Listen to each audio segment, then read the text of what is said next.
প্রেমের সন্ধি তথা বিচ্ছেদ। প্রিয়তমা, আমি প্রেমে পড়েছিলাম তোমার, ভুলতে চাইনি তাই। আমি প্রেমে পড়েছি তোমার, তাই ভুলতে চাইনি। তুমি প্রেম করনি, প্রেম করতে পারোনি, তাই করেছো ছলনা।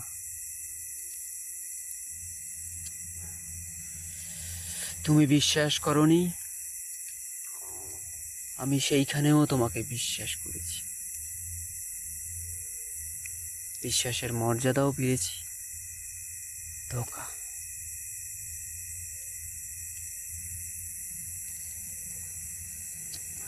তুমি এসেছিলে আমার বাগিচায়, বাগানের মধ্যমণি, সুরভিত সেই পুষ্প রজনী।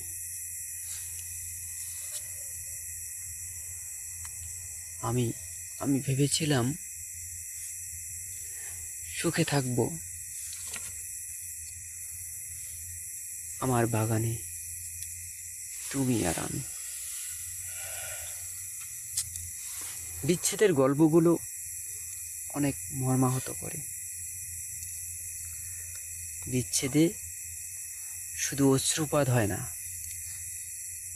অশ্রু বিসর্জন হয়।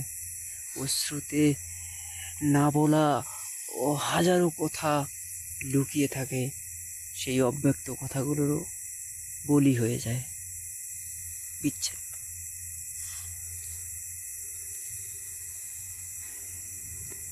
বিচ্ছেদ আমার বরাবরই ঘৃণ্য ষড়যন্ত্রকারী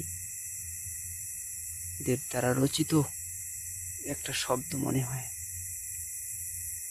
এই শব্দের মাঝে এত এত এত নিদারুণ নৃশংস কথা, নৃশংস কাহিনী লুকিয়ে থাকে কেন?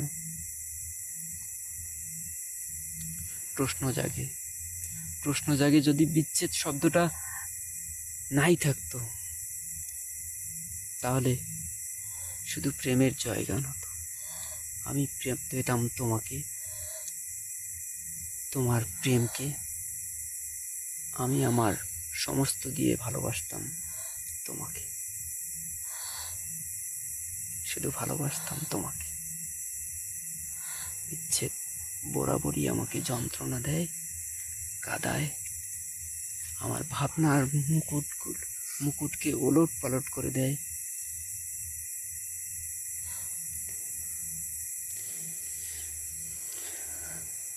আমি তোমাকে পেতাম যদি বিচ্ছেদ না থাকতো, বিচ্ছেদ শব্দটা না থাকতো। আমি তোমার ভালোবাসা পেতাম, আগলে নিতাম বুকের গহীনে।